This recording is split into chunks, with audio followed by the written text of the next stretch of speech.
I think we should start.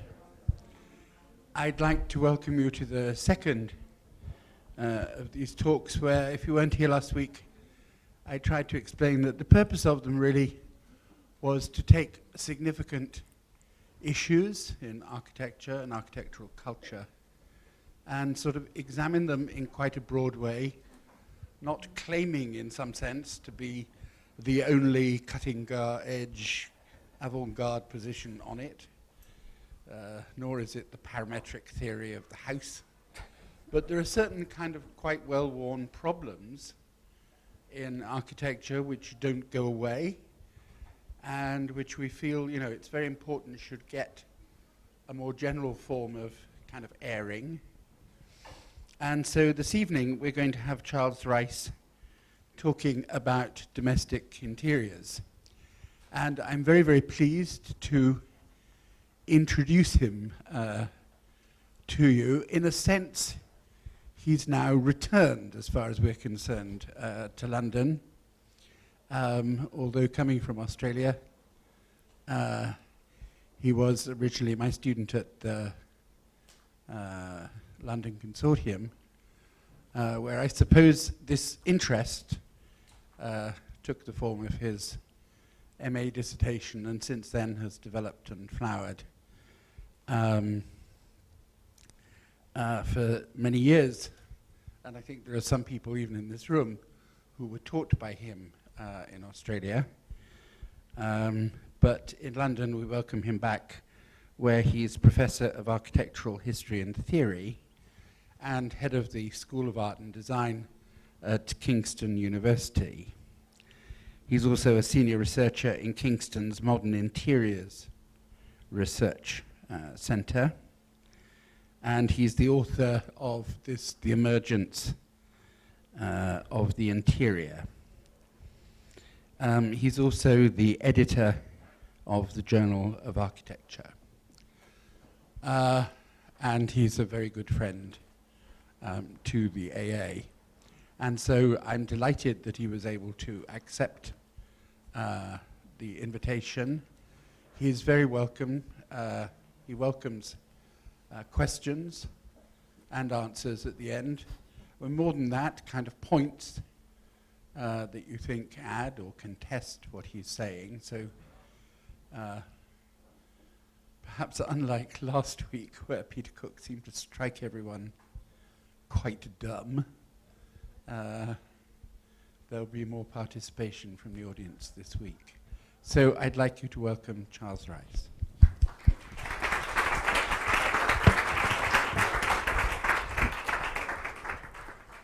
Thank you very much, Mark. It's a pleasure to be back here in London, and especially at the AA and amongst friends, and I think a part of a fantastic and very welcome lecture series, so I'm very happy to be a part of it. In 2007, I spoke here when this book had just been published, and in that lecture I kind of delivered a slab, fairly unmediated, of the book. But I aim to do something quite different, I think, in this lecture, I think in the spirit of this lecture series, where the aim really is to open up questions and to pose questions as continuing problems. So I'm going to try and give you an overview of the kind of arguments and positions which the book attempted to lay out, and the way in which actually this is continuing to be a project for me in my own research. And I think, as Mark said earlier, the way in which some of the problems continue to be problems, though they might find different forms in contemporary architectural culture, and we'll approach some of those questions towards the end. But I want to do a couple of things. I want to make some claims and set out some positions.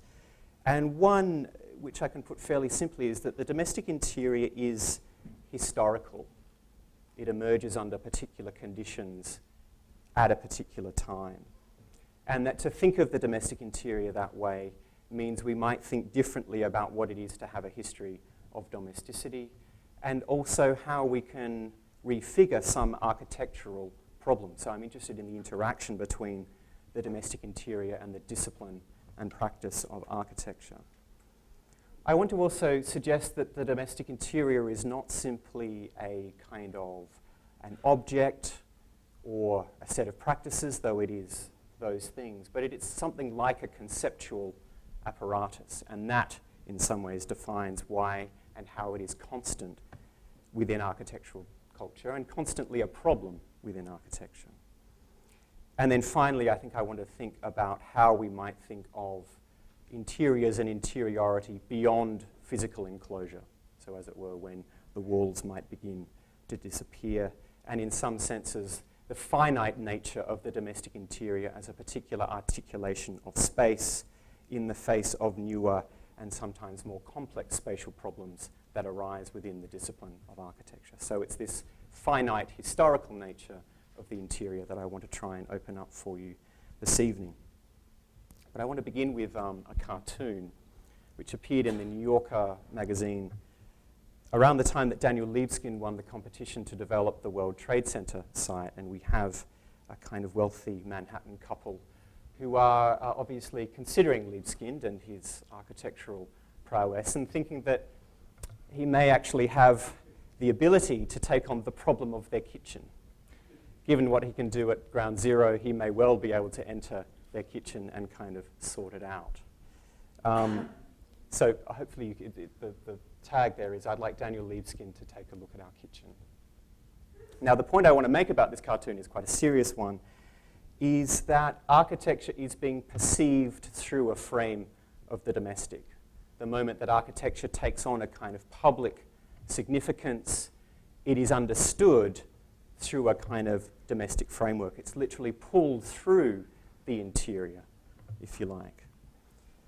And the point here is that the domestic interior as a kind of frame for living, as a frame for life, precedes the kind of architectural encounter. Somehow always comes before and provides the frame for that kind of encounter with architecture. And I think that this really is architecture's problem with the interior. The modern problem, the problem for architecture in its modernity, is that it has to deal with this problem of the interior as what has always come before. And we'll see this recur through some of the examples that I'll show you this evening. It also presents another kind of problem, and that is that the domestic is always given this kind of essential cast, that everyone dwells, everyone has a domestic environment that somehow is prior to and is the condition for life and living. But actually what I want to argue against is that, argue against that essentialist position, but say that it's a modern problem.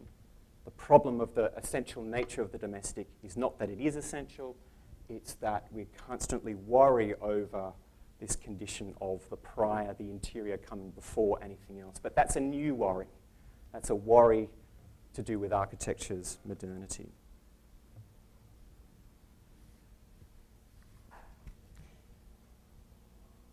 The first in the series of kind of images I want to show you, that quite clearly these are what I would call interiors. They are designs by the architect Thomas Hope from a publication in 1802 called Household Furniture and Interior Decoration.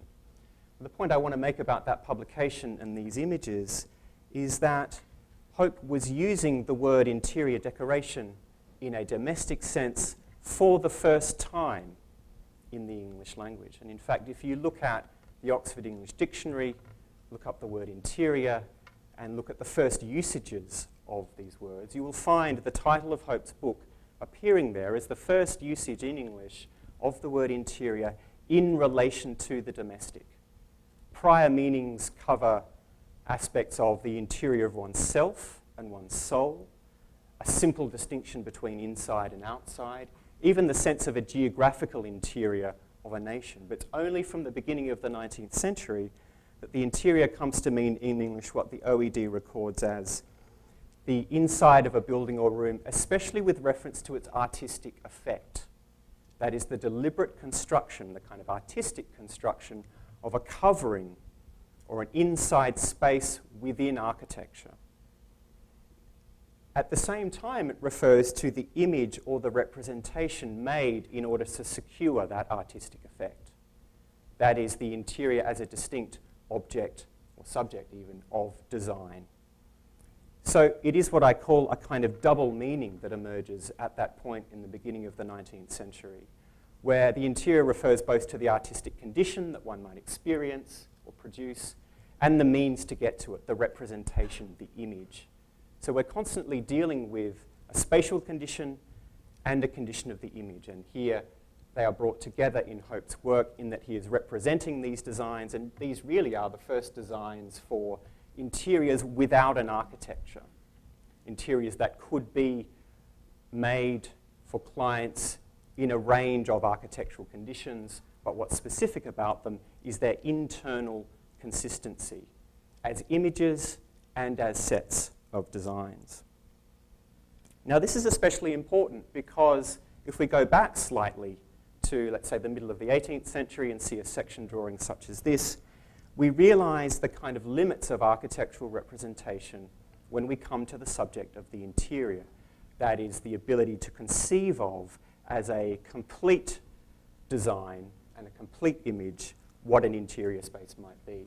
So the convention of the section drawing, for instance, is only ever able to show one wall or one aspect of what, from the beginning of the 19th century, needed to be conceived of as a total design with four walls and with a spatial condition between those walls.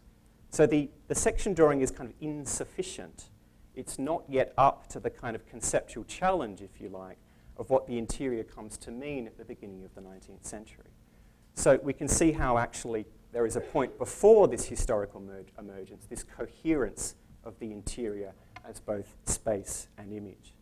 And all of this is not to say that people didn't have furniture or didn't decorate their walls. What I'm emphasizing is the kind of conceptual coherence and the problem that emerges at the beginning of the 19th century. Because around the same time, in the middle of the 18th century, we have the problem cast in this way. This rather wonderful, bizarre drawing is known as a developed surface drawing and is literally a kind of drawing of a domestic scene where all the walls have been folded out. So you imagine building a kind of model and you fold the walls outward. Now, we see the problem that's occurring here. We can design, as it were, the flat surfaces of the walls, and we can see them on the same plane. Therefore, we can see how they might cohere as a decorative ensemble. But in some ways, the furniture is kind of unsure of itself, of which wall to kind of to have its allegiance with, if you like. The sofas are kind of being pulled apart from the table that's kind of pulled in lots of different directions. And there is a kind of void in which this kind of furniture is swirling without any sense of where it might belong. So once again, the developed surface drawing, and for those who are interested, Robin Evans has written a wonderful article that precisely kind of draws out the problem of representation when it comes to the conceptual demand of the interior.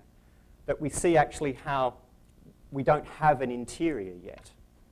We don't have that coherence of the decorative treatment, the furniture, the things that move away from the walls, and therefore the space that's created because of the coherence of that ensemble.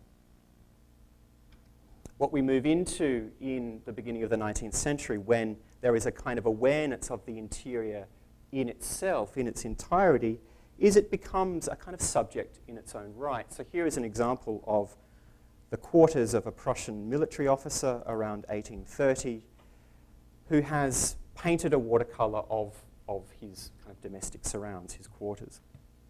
Now what's interesting is that for, well, an amateur, I guess, but this soldier would have been trained in watercolor techniques because part of his duty would have been as a topographical artist, recording the kind of scenes of battle and things that were occurring in the various campaigns that he would have been on.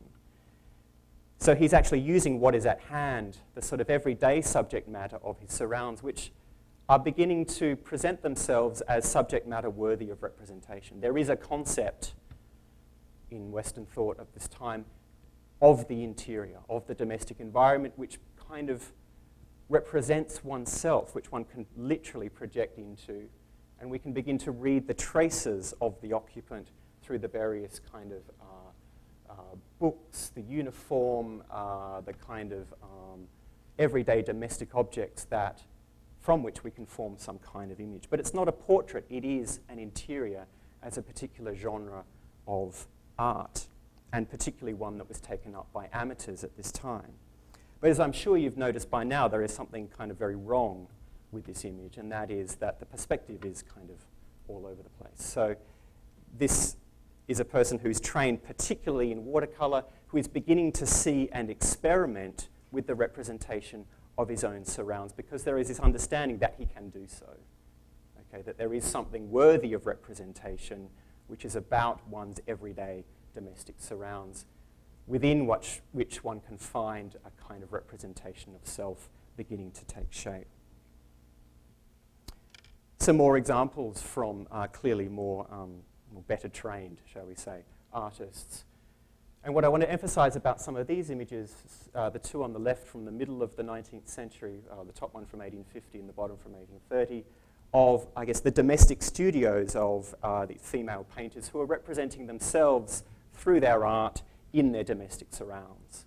So they're not quite portraits, they are actually interiors, as the word refers to the genre of representation.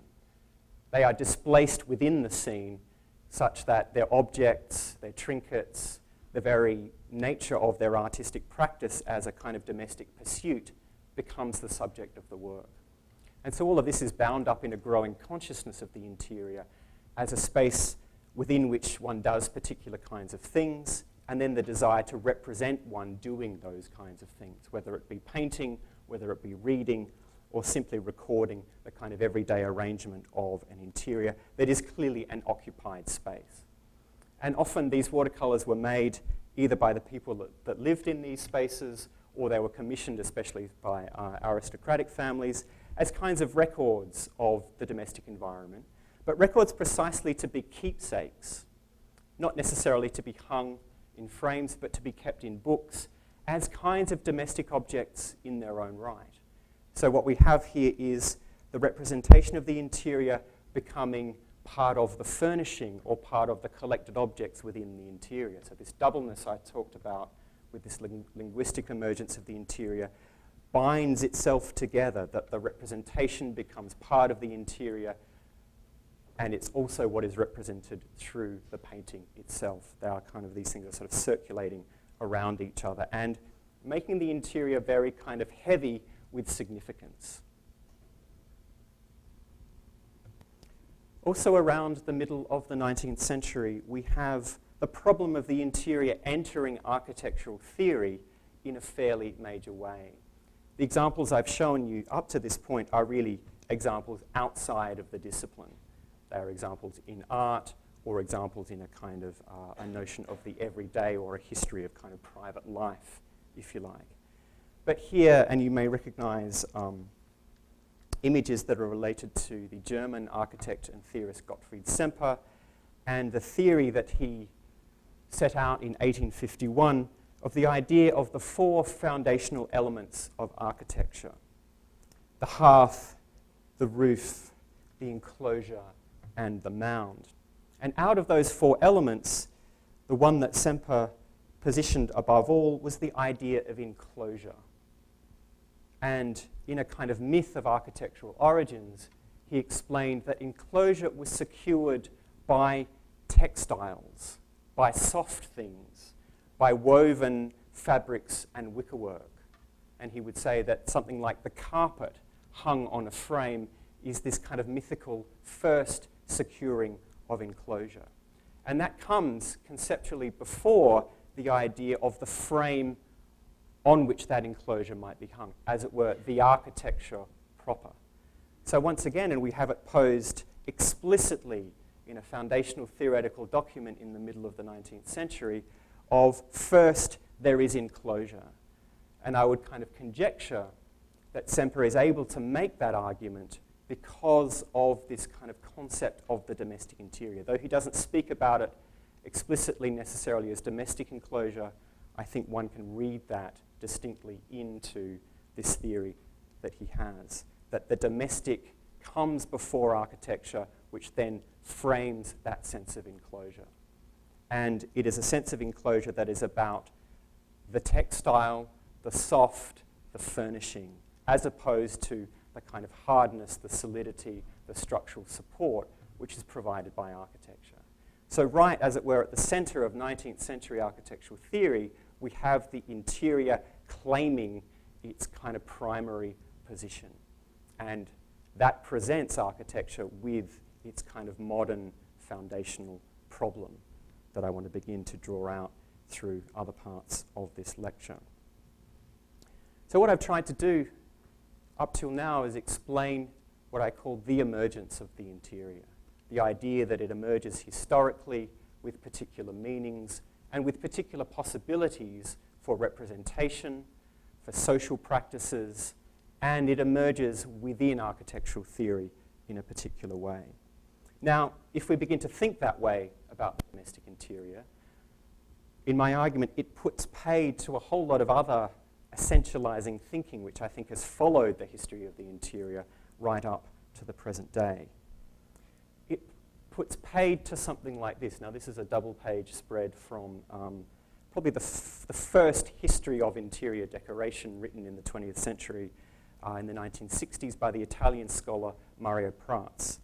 And its title was A History of Interior Decoration from Pompeii to Art Nouveau.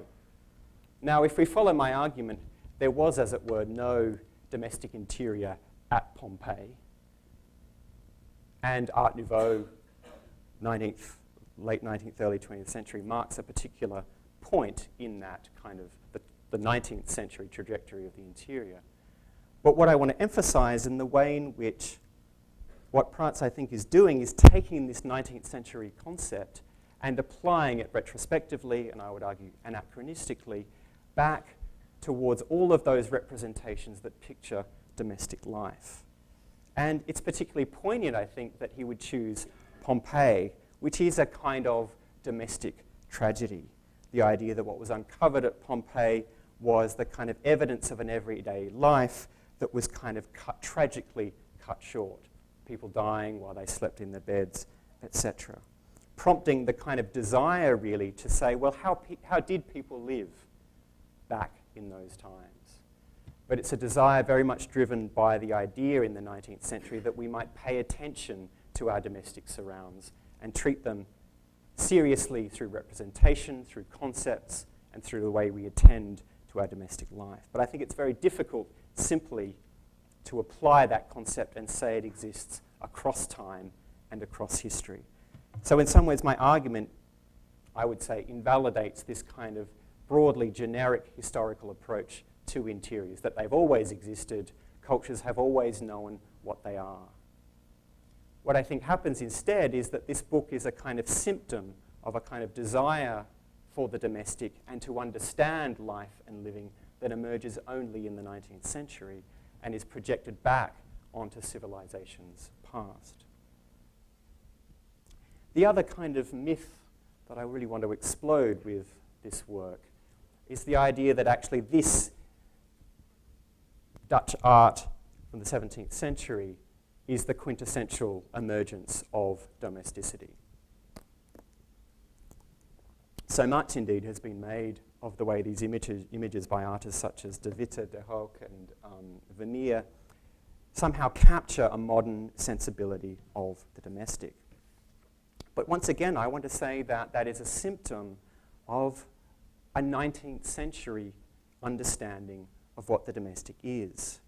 And it's very important to realize that these paintings became well known at a certain time. They began to be sold and more widely seen only in the 19th century.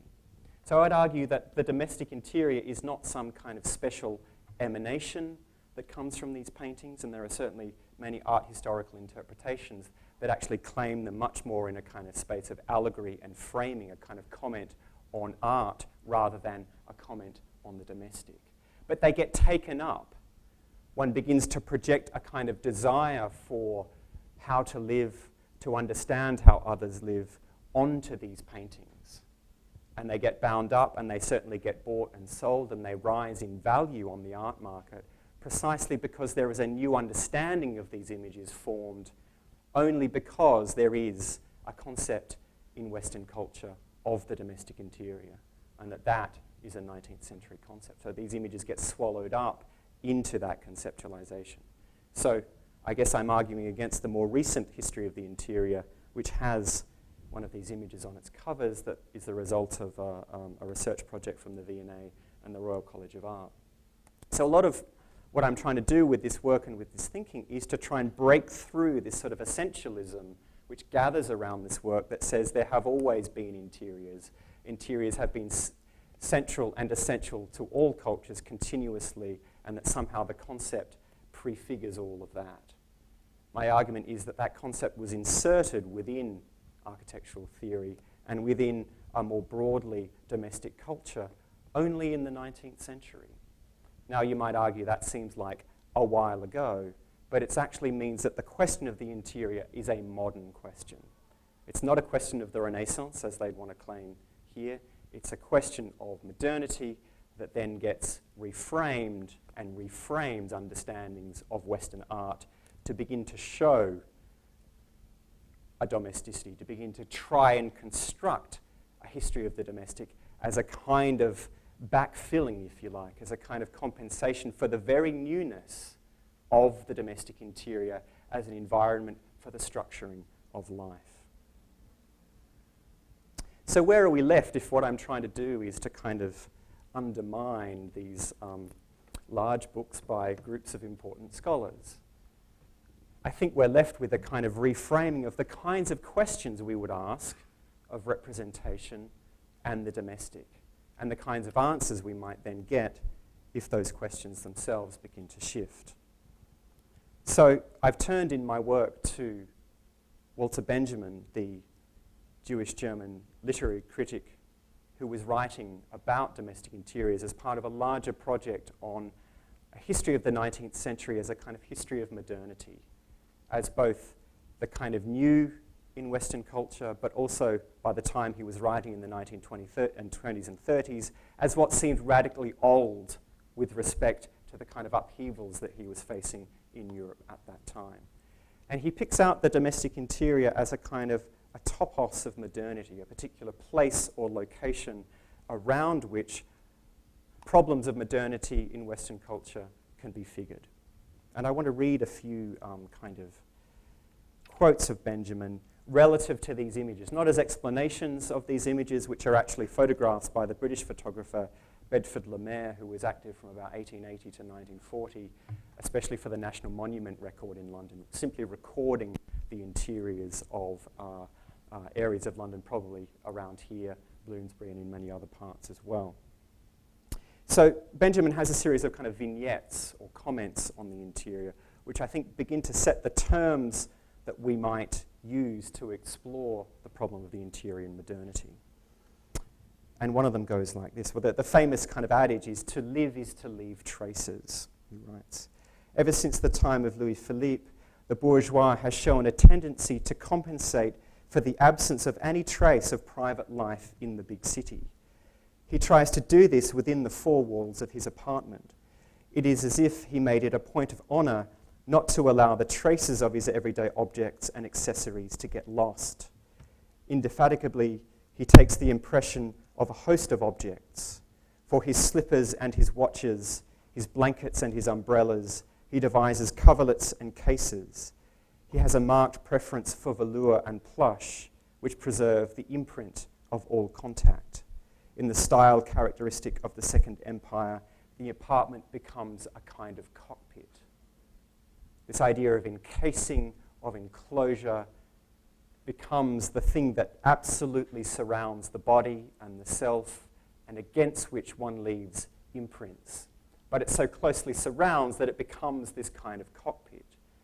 And we can see in a moment how very quickly this would move into the idea of the kind of coffin, the enclosure as the registering of traces and significance in life, but also that which constricts at the same time.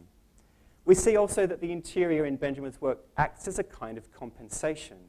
As he says, we leave traces in the interior because of the anonymity of the city, because we are unable to leave any kind of trace against the kind of hard surfaces of the burgeoning metropolis. But those traces left in the interior can quickly turn from a kind of personal significance to one that sets up a different kind of inquiry when those traces are open to a kind of public gaze. So Benjamin continues, and this time he flips over to a theme of detection and evidence.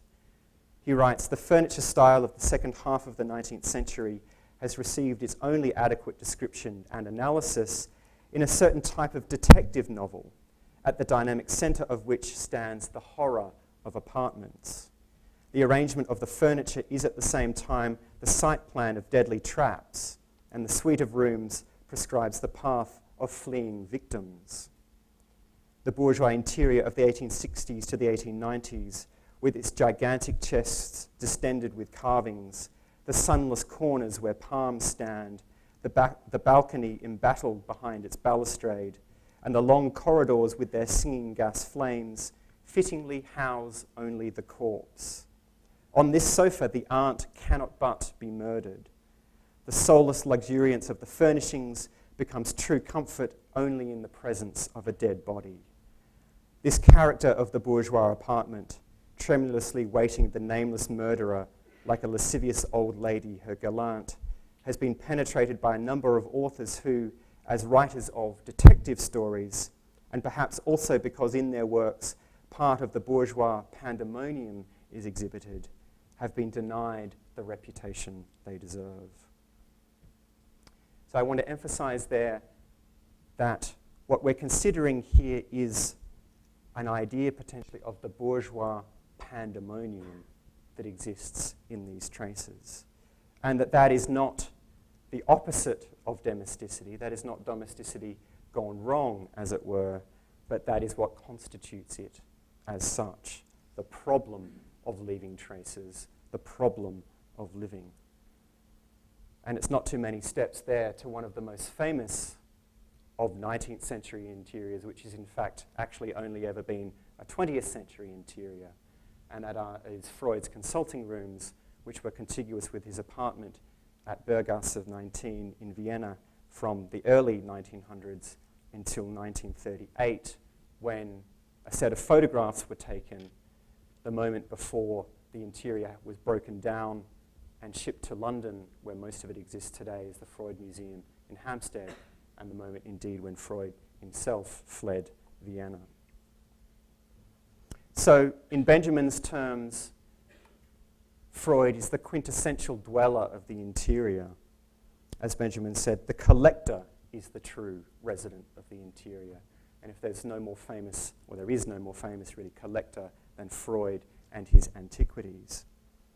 And so what we have with the emergence of psychoanalysis in this interior is, as it were, the exposure and the working through and the formulation, really, of this bourgeois pandemonium, and its exposure within, as it were, the quintessential domestic interior of the 19th century.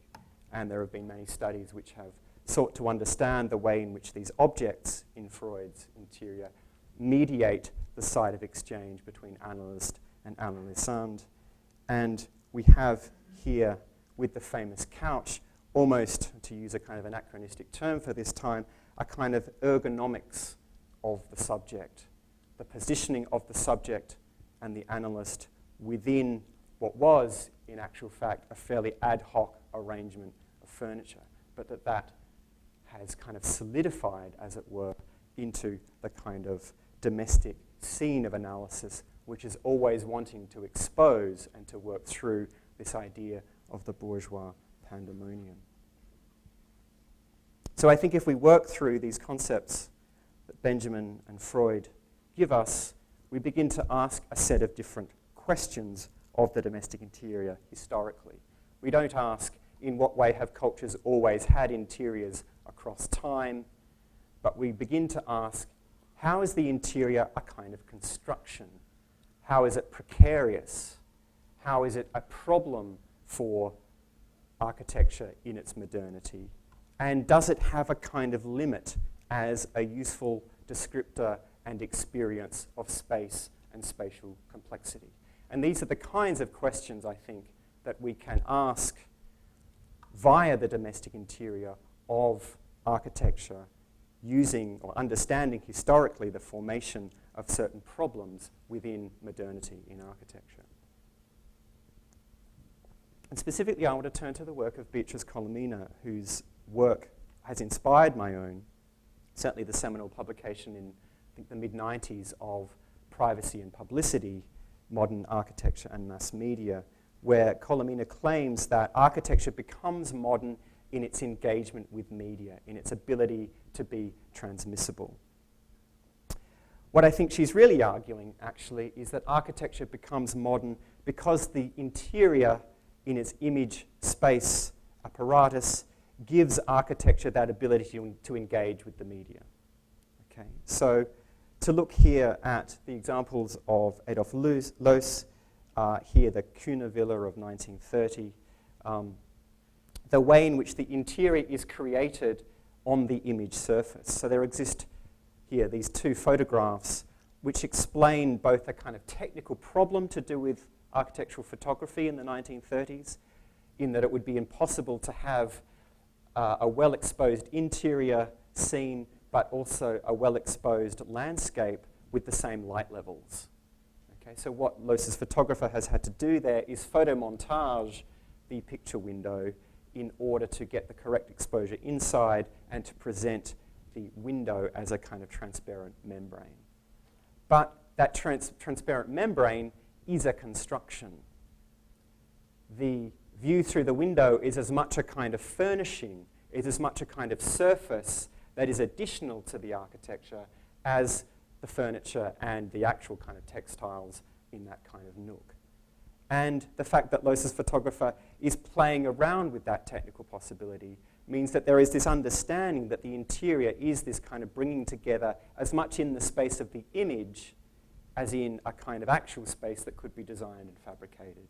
Okay, so that this is the kind of quintessential interior, but it's not simply because it's architecture's first encounter with media, with photography, but because there is this conceptual apparatus of the interior which structures architecture's ability to take on that content.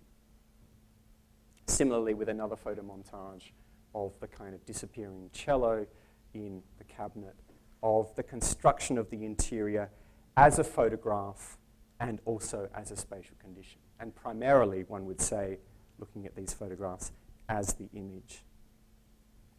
And of course, Loos, the kind of the commentary that accompanies these images, though not these ones specifically, is where Loos says to the effect, it is my greatest pride that the interiors which I have created are completely lacking in effect when photographed, that the people who live in them do not recognize their own apartments from photographs. The honor of seeing my works published in the various architectural journals is something I've had to do without. I am denied the satisfaction of my vanity. So at one level, that reads like a kind of rejection of the idea of photography representation. The architecture only forms up in the immediacy of one's spatial encounter with it, the idea of the Raumplan as the space that one walks through and travels through. But actually what Loos, I think, is suggesting and playing around with in the way that he does is that he's antagonistic not towards photography, but to the idea of the transparency of the medium. Okay, so that when we talk about the interior as a spatial condition and an image, it's not that one is simply a transparent window onto the other, that both have a kind of equal value and that have a contested relationship with one another.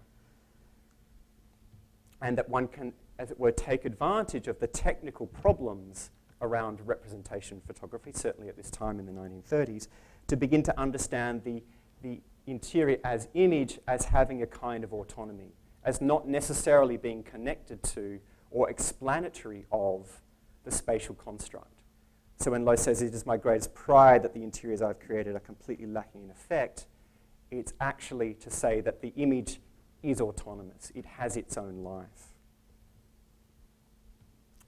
And to move on to Colomina's other major example, Le Corbusier, we have the problem of the image in space cast somewhat differently. This is the Maison La Roche of 1924, where Le Corbusier was commissioned by the wealthy Swiss banker to provide a house and also a gallery.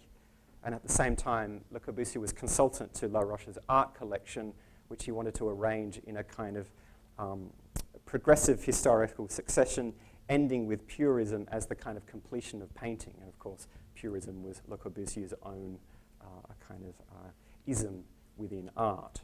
But what happens is that Le Corbusier becomes increasingly annoyed, in a sense, with the gallery space, and here we have two images of the gallery space, being used precisely as a gallery space.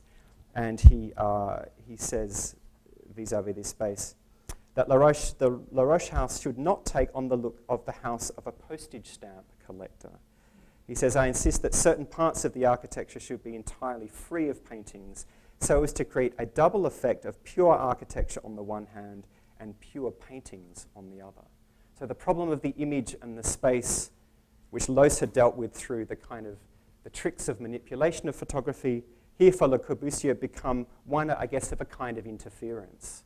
The spatial concept developed in this house of the Promenade Architecturale, the space forming up through one's movement, is actually interfered with when these flat planes begin to occupy the space of the walls. And in fact, what he's trying to develop is the spatial plasticity of purism in the architecture after he has left it behind in painting. So there is a kind of problem of then the image coming to occupy that space of, I guess, the purest space, if you like, because it has taken up the baton from the image and has moved out, as it were, into a spatial concept. So all of these architectural problems are problems of the domestic interior. And if we look at Colomina's work, it's actually modern architecture as mass media. It's domestic.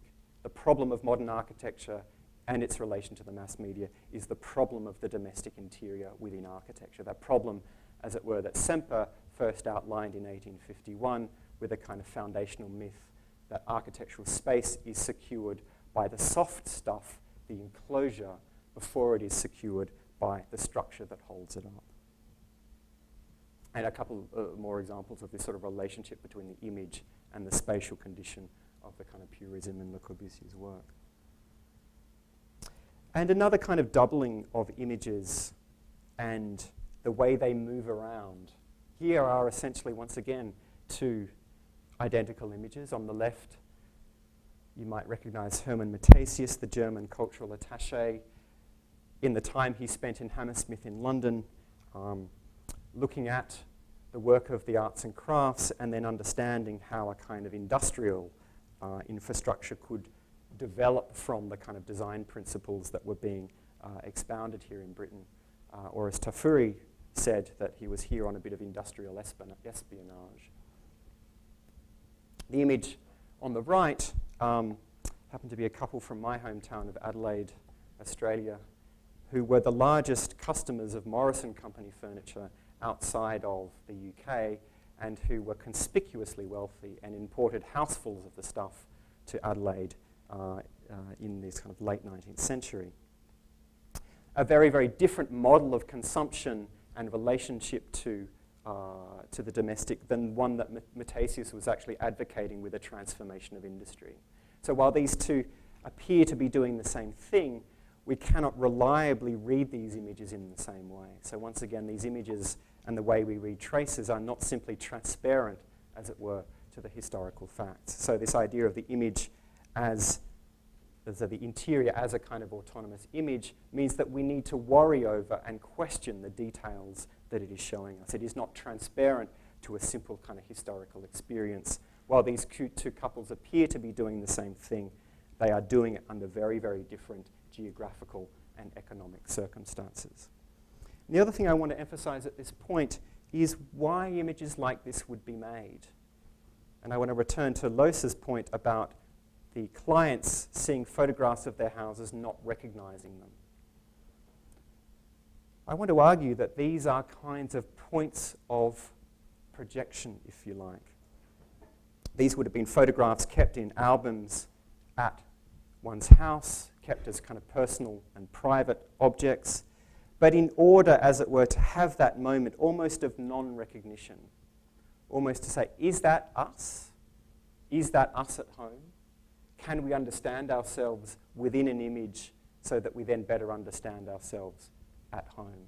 This kind of very strange, I think, moment of the need to form an image of one's domestic environment in order to have that moment of projection back into the image. Yes, that is me. I do recognize myself. And if we return to the Freudian example, there's an anecdote which I think is quite useful about Freud being on a train and the door to the washroom on the train opening and him seeing a person through in the washroom and then getting up to kind of suggest that the person had opened the door into his train cabinet rather than the man's on the other side. And as he gets up, he sees that it's his reflection in the mirror. So there's this initial moment of non-recognition in the train carriage, this, once again, domestic environment, before he kind of sorts it out and understands that as himself framed within that environment. I think the same things are happening with these images, that there would be this moment of non-recognition. Is that in fact us? Is this my interior? And this was Losa's question. In order for that projection to be sealed again by recognizing oneself. This important moment of always having to project to overcome the autonomy of the image and to understand spatial occupation again. And this is what I would emphasize as the kind of the problem of the doubleness of the interior, that it exists as both space and image, but those two conditions are not transparent to each other and are always held apart. And in some way, it's the subject that comes between those two conditions that necessarily has to make images and project oneself into those images and will always encounter that kind of moment of estrangement before recognition. And finally, I guess on this kind of idea of projection, the image, the architect Pierre Koenig appearing in his own case study house from the early 1950s as the kind of architect as inhabitant in this rather fantastic Julius Schulman image. I want to close with a kind of few observations about the interior as what I've been calling a kind of conceptual apparatus. I encountered this image on the street in Chicago a number of years ago, and we see these kinds of things in the city around us all day. The idea, once again, that the future of the city, the future framing of the city, is pulled through a frame that is domestic. And if we compare it to the Loos image, I'm saying the same things are kind of going on here, except for one important thing. There is no interior around that top image. But the view that is organized is exactly the view of the image at the bottom.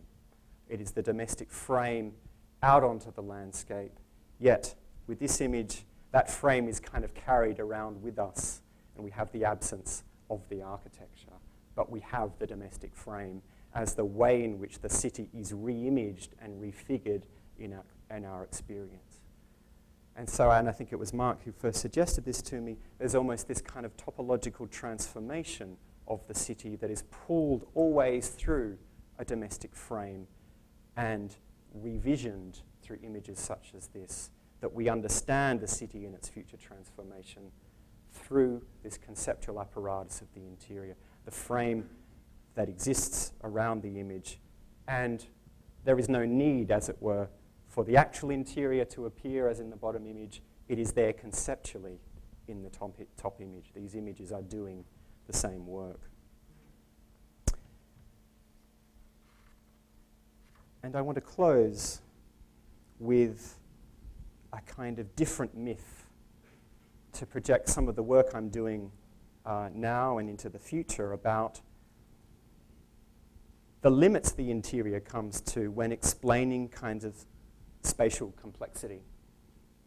So if we remember Semper's founding myth from 1851, the myth I want to think about now is Rayner Banham's myth from 1967 in The Architecture of the Well-Tempered Environment, where a little bit like Semper, he explained the idea of what was at the origin of architecture. And Banham said there was two possibilities. One is that this mythical tribe would use a kind of collection of wood and materials around them to build permanent structures, and that's the kind of thing represented by the lower image on the right there.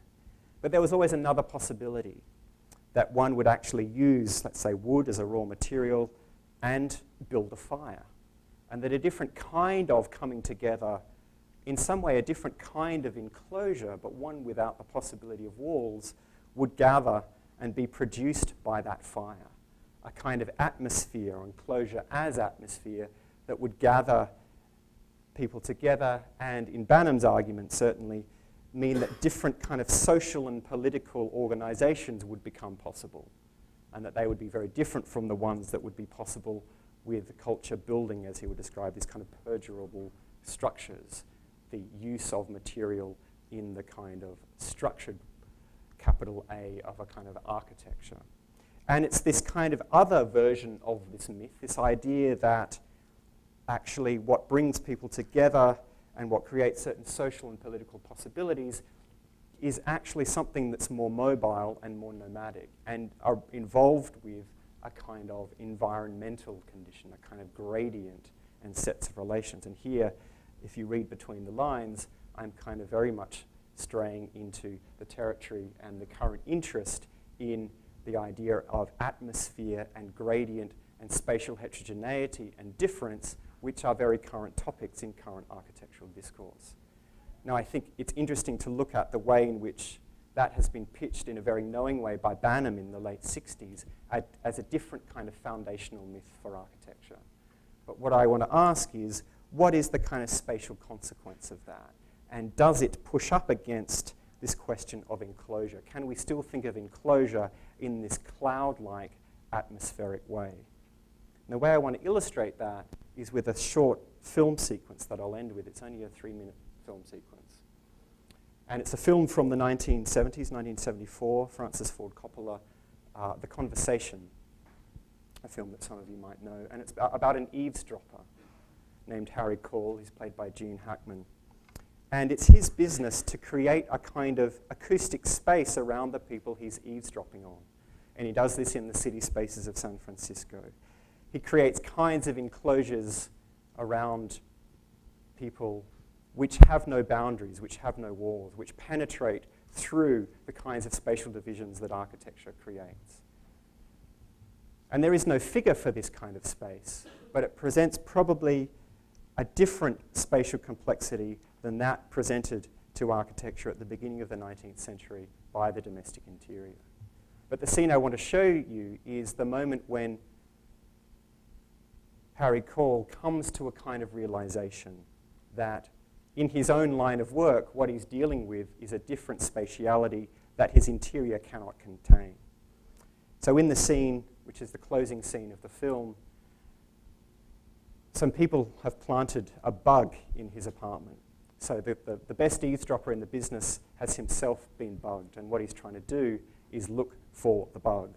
But I don't want you to understand it in the narrative sense. I wanted you to look at this short sequence and look at what he is doing to his interior and what his kind of realization is about domesticity and the domestic interior that is beginning to come apart.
Okay, so for Harry Cole, the interior is at its end, and I'll leave the lecture there. Thank you very much.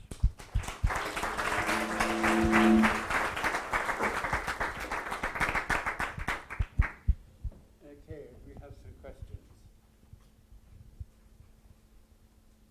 Okay? Yeah. Okay, sorry. Someone got, yes, there are. Hi, thanks for that talk. It was really, really interesting.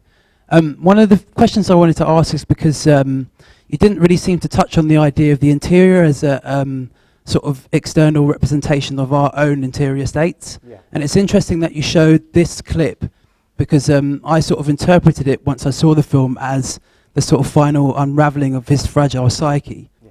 So it's sort of the bourgeois interior where everything is not actually meant to be touched suddenly becomes ruined. So that sort of also feeds into this question I have about you're doubting the existence of the interior back into sort of antiquity. Because for me, the conception of the interior exists with Plato and Aristotle. And if it exists then, why would they not then extend the idea of the interior to their own domestic interiors at the same time? Yeah. No, and I think, firstly, you're absolutely right about the kind of relationship between like the self and the unraveling of the fragile psyche. I mean, I think, you know, I probably, in the lecture, I sort of overstated the concept of the interior as a new concept. But I think the reason I've done that is not to say that there weren't concepts of living, of life, of the domestic, of the household, because absolutely there were, and there are kind of foundational concepts that emerge in that thought, as you point out. But that to recognize what is reformulated, what is new from the 19th century, and it's purely, I guess, a project to do that, because if it's not done, as it were, one simply reads a developmental trajectory and says, well, everything begins at one point there, and we're simply inheritors of the same condition. No, I think my argument would be, no, we're not, or things become reformulated in new ways in modernity, and I think the interior becomes conscious in a new way, in a different way, in a way that poses modern problems and questions.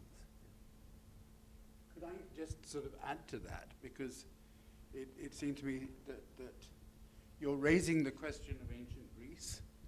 I mean, actually kind of reinforces one of the points made, which was that in some sense the domestic interior is a 19th century concept. In a way you're saying, well, you know, don't you have an interior in the Greek or Roman house?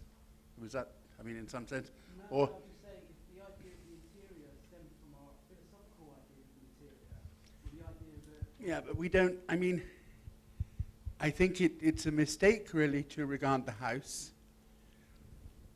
in classical antiquity as an interior.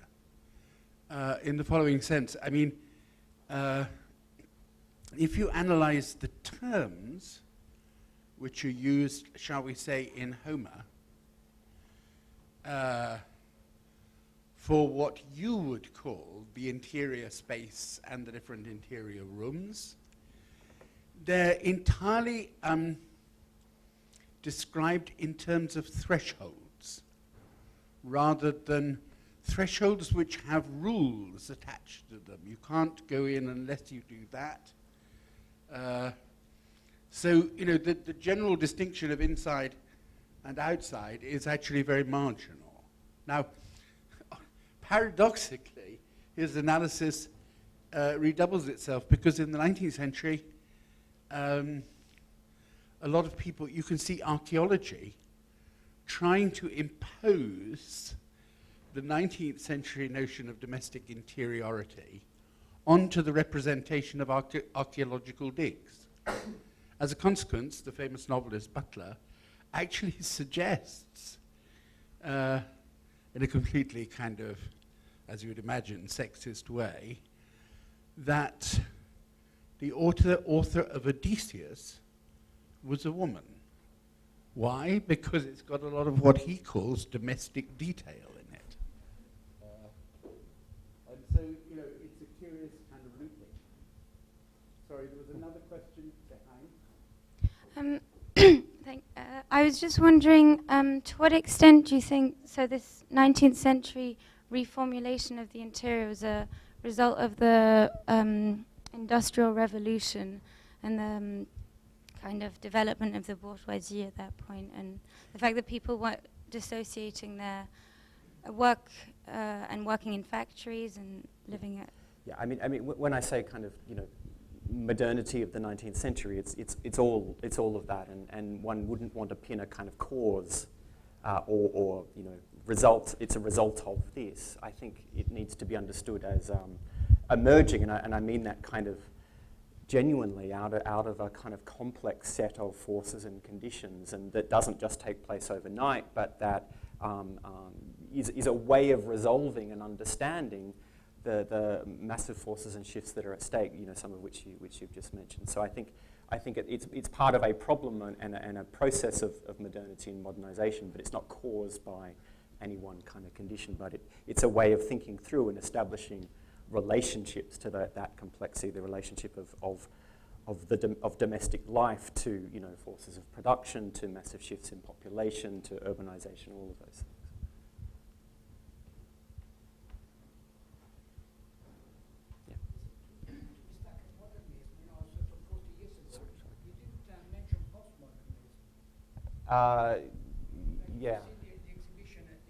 Yeah. Yeah. If you've seen the exhibition at the V&A recently, Yeah. the developments have been made on postmodernist Memphis and so on.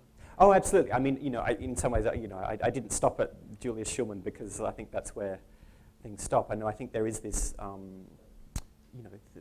that we are still with the problem of the interior, that the interior structures the way that contemporary culture thinks about domesticity, and I guess I didn't simply want to line up a series of examples that say it's ever present and it's in Memphis as the same way if it's in sort of mid-century modernism, or the same way it's in Lowe. So it was simply that I called upon a couple of those images. I mean, I think the other way to look at it is, and I've always been fascinated, and I think it's a similar kind of mid-19th century condition of what we might call the domestic diagram, and certainly as it's explicitly formulated in something like the model apartment, coming out of the 1851 exhibition. I'm always fascinated by the idea of experimentation with the domestic, and you might choose something like, particular pieces of Memphis furniture, or I'm thinking of that kind of that boxing ring lounge thing, that famous photo of them all in that. And also, even in design studios that would occur here, is the domestic is a site of experimentation. How consistent or how easily one can parse a kind of plan and find in that domestic plan, evidence of what I call the domestic diagram, that formulation of what the family was as a social and political object around the middle of 19th century, certain separations and domains that architecture is constantly pushing against and will constantly experiment against, but that still frames a kind of condition of modern domesticity, and it's read probably in a different way than I would present it here through the kind of images, the visualizations and spatializations, but literally through a kind of diagram of separations and divisions. And once again, the work that Robin Evans has done around that question, I think, is crucial to those sorts of things. So do you consider domestic a familiar environment, or like the domestic as such, as like a 19th century family with like those bourgeois houses with the piano mobile, and like kind of that division between privacy and publicity, which is the division of piano mobile as like a space of gathering of like the individual and kind of the outsiders, and then the backyard of the house with really small bedrooms and really small kind of bourgeois kind of enclosures, that kind of part of perversity that the family doesn't show to the individual that exists outside that familiar bond as well. Yeah, I mean, familiar, it finds different forms. So there's both a kind of interest in the unfamiliar as historically, it's interesting to be within these walls, because there is a kind of there's a sort of residue of a kind of domesticity that's been transformed, but that residue in some sense still exists. But then when one looks with fascination at kind of historical houses or examples, or the kind of this desire we have to constantly see other domestic environments, and it drives massive amounts of TV programming, right? so there's this constant desire to kind of see and to understand that the pushing and the difference and the finding of other forms of the domestic, but that one recognizes the domestic environment and understands it as not something else, I think points to a kind of stability, not of the physicality of architecture and the way it looks, but of a certain diagrammatic organization of the domestic, which I think still, can be pinpointed historically and is still kind of structuring understandings of domesticity. If we kind of think of the last example, obviously there, I mean, he's simply obeying the single intuition, wherever it is, it's inside. And so every possible inside has to be kind of smashed open. And that does indeed seem to be very true of the domestic interior. But I'm thinking, maybe there are other forms of interiors. And if we put it on the same plane as that, if you think of the institutional interior, when they've, got 10 minutes to find the bomb, it's basically looking through the infrastructure of it. Lifts. They're obeying the injunction or the intuition, as it were, behind rather than inside. So it's always removing panels, but to get behind rather than inside. And that would seem, actually quite a neat way of counterposing the domestic interior and what we might call the kind of institutional interior. Yeah. I think Harry Cole still has an interest of inside the light switches, and so if the behind and the inside is a kind of it's obviously overlapping. Yeah. But even thinking of the kind of sort of the Eraserhead example, or that the kind of ductwork that does still would also service the domestic, but quite where that sits, I think, would be a different kind of spatial examination. Well, it might show you, as it were, the ratio. This building would be a good example, which is in some sense a ratio between domestic space and institutional space. We enjoy it. There's very little institutional space. Yeah. Unlike for those of you who come from Barclay.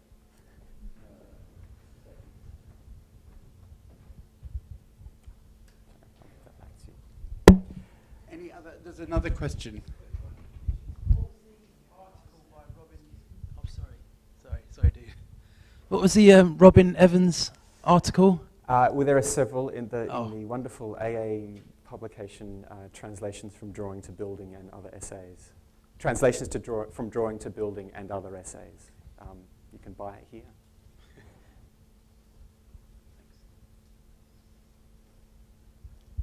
I'm delighted we have bibliographical questions.